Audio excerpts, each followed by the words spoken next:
என் அன்பு குழந்தையே, இன்று உன்னிடம் ஒரு முக்கியமான தகவலை சொல்லவே நான் வந்துள்ளேன். இப்பொழுது நான் கூறும் ஒவ்வொரு வார்த்தைகளையும் கடந்து போய்விடாமல் முழுவதுமாக கேள். நான் உன்னிடம் சொல்ல வருவதை சரியாக புரிந்து கொண்டு சாமர்த்தியமாக பயன்படுத்திக் கொள். நீண்ட காலமாகவே ஒரு காரியத்தை என்னை முடித்து தர சொல்லி நீ கேட்டுக்கொண்டிருந்தாய் அல்லவா? எல்லாம் முடிந்துவிடும் என்ற காலகட்டம் வந்த போதிலும் தடைப்பட்டு தள்ளிக்கொண்டே போகின்றதல்லவா? எப்பொழுதுதான் முடியும் என்று உன் வாழ்வில் இழுப்பறியாக இருந்த ஒரு காரியம் இப்பொழுது நடந்து முடியப் போகின்றது. உன்னுடைய விதி பலம் வாய்ந்தது. உன்னுடைய வேலை முடியும் தருணம் நெருங்கிக் கொண்டிருக்கின்றது. உற்சாகத்துடன் முயற்சியை தொடர்ந்தால் நிச்சயம் வெற்றி பெறுவாய். பக்தியுடனும் பொறுமையுடனும் என்னை தியானித்துக் கொண்டு உன்னுடைய வேலைகளை செய்து வா. என்னுடைய ஆசியால் நடைபெறாத காரியம் என்பது எதுவுமில்லை. நிச்சயமாக நான் உன்னை ஆசீர்வதிப்பேன். உன்னுடைய பழைய உறவினரையோ அல்லது நண்பரையோ நீ சந்திக்க உள்ளாய். உன்னுடைய நண்பரின் சந்திப்பு உன் வேலை எளிதாக முடிய உதவும். கூடிய விரைவில் அதன் பலன் உனக்கு தெரிய வரும். உன்னுடைய துன்பங்கள் தானாகவே விலகிவிடும். கவலைக்கோ அச்சத்திற்கோ இடமே வேண்டாம். எனது ஆசையால் உன்னுடைய வேலைகள் முடிய போகின்றது. கூடிய விரைவில் உனக்கு நன்றாக தெரிந்த ஒரு நபர் மூலமாகவே உன்னுடைய வேலை முடிந்து மகிழ்ச்சி கிடைக்கப் போகின்றது. அந்த நபரை நீ விரைவில் சந்திப்பதற்காகவும் உன்னுடைய வேலைகள் விரைவில் முடிவதற்காகவும் நீ என்ன செய்ய வேண்டும் என்று தெரியுமா? உனக்கான வாய்ப்பு வரும் வரை உன்னுடைய மனதை தூய்மையாக வைத்துக் கொள்ள வேண்டும். தூய மனநிலையில் நீ இருந்தாக வேண்டும். தூய மனநிலைதான் கலைப்பற்ற தன்மையை கொண்டு வருகின்றது. என்ன அப்பா, எப்போதும் யாருக்கும் நான் எந்த கெடுதலும் நினைப்பதில்லையே, எல்லோருக்கும் நன்மையை தானே நினைத்துக் கொண்டிருக்கின்றேன், தூய மனதோடு தானே இருக்கின்றேன் என்று கேட்கின்றாய். என் தங்கமே, நல்ல மனதோடு இருப்பது என்பதும் தூய மனநிலையில் இருப்பது என்பதும் வேறு வேறு. நீ தூய மனநிலை என்றால் சூழ்நிலைகள் எவ்வாறாக இருந்தாலும் கூட நாம் ஆக்கப்பூர்வமாக இருப்பதாகும். மனம் சுத்தமாகவும் தூய்மையாகவும் இருக்கும் போதே மனதில் ஆற்றல் அதிகரிக்கின்றது. அதனால் உடலும் சக்தியுடன் இயங்குகின்றது. உடல் சோர்ந்து போனாலுமே கூட மனதின் சக்தியானது உடலுக்கு சக்தியை கொடுக்க முடியும். இதற்கு மாறாக எதிர்மறை எண்ணங்கள் உன்னில் இருக்கும் போதே ஆற்றலையும் உற்சாகத்தையும் உன்னிடமிருந்து வடிகட்டி விடுகின்றது. தூய மனநிலையில் நீ இருக்க வேண்டும் என்றால் நீ ஒரு சங்கல்பம் எடுத்துக்கொள்ள வேண்டும். இன்று முதல் நான் என்னுடைய மனதை சுத்தமாக வைத்திருப்பேன். நான் எவ்விதமான எதிர்மறை சிந்தனைகளையும் உள்ளே அனுமதிக்க மாட்டேன். நான் நேர்மறையானதை மட்டுமே கவனம் செலுத்தி வருவேன். நான் கஷ்டப்பட்ட காலங்கள் எல்லாம் கடந்து போய்விட்டது.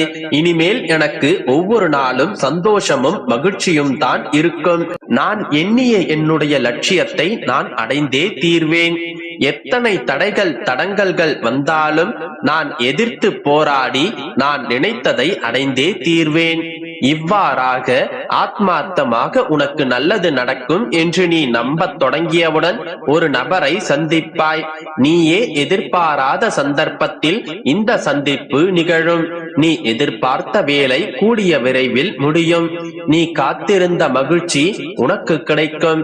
இதுவே உனக்காக உன்னுடைய அப்பாவின் சத்திய வாக்கு. இது நிச்சயமாக பலிக்கும். நம்பிக்கையோடு இரு, அனைத்தும் நல்லதாகவே நடக்கும். என் அன்பு குழந்தையே, உன்னை சுற்றி இருப்பவர்கள் உன்னை விமர்சித்துக் கொண்டே இருக்கிறார்கள். நீ செய்யாத தவறுக்கும் உன் மீது பழி சுமத்துகிறார்கள். உன்னை பற்றி தவறான விஷயங்களை புறம் பேசுகிறார்கள். உன்னை கஷ்டப்படுத்தி கண்ணீர் விடச் செய்வதே அவர்களுடைய வேலையாக இருக்கின்றது. இப்படியாக உன்னை சுற்றி இருப்பவர்களை பற்றி பயந்து கொண்டும் கவலைப்பட்டு கொண்டும் இருக்கின்றாய். என் கண்மணியே, அவர்களை எல்லாம் நான் பார்த்துக் கொள்கிறேன். ஒருவர் உனக்கு தவறு இழைத்தால் அவர்களை நீ பழி வாங்க வேண்டும் என்று நினைக்காதே. ஒருவர் உன்னை பற்றி தவறாக பேசினால் நீயும் அந்த தவறை மீண்டும் அவர்களுக்கு செய்யாதே. ஒன்றை மட்டும் நன்றாக புரிந்து கொள், பழி வாங்குவதால் எதிரில் இருப்பவர்கள் மட்டும் வீழ்வதில்லை, பழி வாங்குபவரும் தான். பழி வாங்கும் எண்ணம் கொண்டவரும் ஒரு நாள் வீழத்தான் செய்வார்கள். நீயும் அந்த செயல்களை செய்தால் நீயும் அவர்களில் ஒருவராய் மாறிவிடுவாய். நீயும் அவர்களை போன்று மாறி நீயும் அந்த படுகுழியில் வீழ்ந்து விடுவாய். உன்னுடைய நற்குணங்களையும் இழந்து விடுவாய். அதன் பிறகு உன்னுடைய நிம்மதியின் கதவு மூடிக்கொள்ளும். உன்னுடைய பிள்ளையான நீ அவ்வாறெல்லாம் சிந்திக்க மாட்டாய் என்று எனக்கு நன்றாக தெரியும். நீ அந்த கதவுக்குள்ளும் சிக்கிக் கொள்ள மாட்டாய். நீ என்னுடைய பிள்ளை. இந்த அறிவுரை உன்னுடைய ஆன்மாவிற்கும் மாயை நிறைந்த உன்னுடைய மனதிற்கும் தான். சரி, உன்னை சுற்றி இருப்பவர்களுடைய சூழ்ச்சியை எப்படி முறியடிக்க வேண்டும் என்று கேட்கின்றாயா? அவர்களுடைய நோக்கத்தை நீ முறியடிப்பதுடன் உன்னுடைய வெற்றியை நீ பெற்றுவிடலாம். உன்னுடைய எதிரியின் நோக்கம் உன்னை அழவைத்து பார்ப்பது, உன்னை புலம்ப வைப்பது, உன்னுடைய நிம்மதியை கெடுப்பது என்றால் நீ அவ்வாறு நடந்து கொள்ளாதே. மாறாக நீ அவர்களின் முன்னால் சிரித்த முகத்தோடு இரு. எப்பொழுதும் உன்னை உற்சாகமாக காட்டிக்கொள். அவர்கள் எத்தனை ஆயுதங்களை உன் மீது செலுத்தினாலும், அது உன்னை காயப்படுத்தினாலும் நீ உன்னுடைய வலிகளை வெளியில் காட்டாதே. சிரித்துக் கொண்டே கடந்து விடு. அவர்களுடைய நோக்கம் உன்னை அழ வைப்பதுதான். ஆனால் நீ அழாமல் தைரியமாக சிரித்துக் கொண்டே சென்று விடு. உன்னுடைய புன்னகையும் சிரித்த முகமுமே அவர்களுக்கான தோல்வி. எப்பொழுதுமே சிரித்த முகத்துடன் அனைத்து துன்பங்களையும் கடந்து சென்றாயானால் உன்னுடைய எதிரிகள் உன்னிடம் தோல்வியடைந்து ஓடி விடுவார்கள். அவர்களிடம் எந்த ஒரு வாக்குவாதமும் செய்யாதே. அவர்கள் செய்வது தவறு என்பதை அவர்களுக்கு உன்னால் உணர்த்தவும் முடியாது. உணரும் நிலைக்கு அவர்கள் இன்னும் வரவில்லை. எனவே அவர்களை திருத்துவதற்கு எந்த முயற்சியும் எடுத்து வீணாக உன்னுடைய நேரத்தை கெடுத்துக் கொள்ளாதே. உன்னுடைய வாழ்வில் நீ கவலைப்படாமல் சிரித்துக் கொண்டே இரு. உன்னுடைய புன்னகை உனக்கு புத்துணர்ச்சியையும் நம்பிக்கையும் கொடுக்கும். உன்னுடைய எதிரிகளை வீழ்த்தும் உன்னிடம் இருக்கும் ஒரே ஒரு ஆயுதம் புன்னகையும் நம்பிக்கையும் மட்டும்தான். அதனால் மன தைரியத்துடன் நம்பிக்கையோடு இரு. அனைத்தும் நல்லதாகவே நடக்கும். என் அன்பு குழந்தையே, எனதிந்த ஆசீர்வாதத்தை பரிபூரணமாக பெற்றுக்கொள்ள வந்திருக்கிறாய். நிச்சயம் என்னுடைய பரிபூரண ஆசீர்வாதம் உனக்கின்று கிடைத்திருக்கின்றது. நம்பிக்கையோடு இரு. யார் என்னை நேசிக்கிறாரோ அவரது பார்வையில் நான் இடைவிடாது இருக்கின்றேன். அவருடைய வாயிலிருந்து என்னுடைய பெருமை மட்டுமே வெளிவரும்.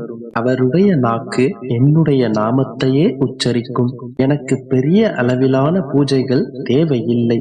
எங்கு என் மீது அன்பு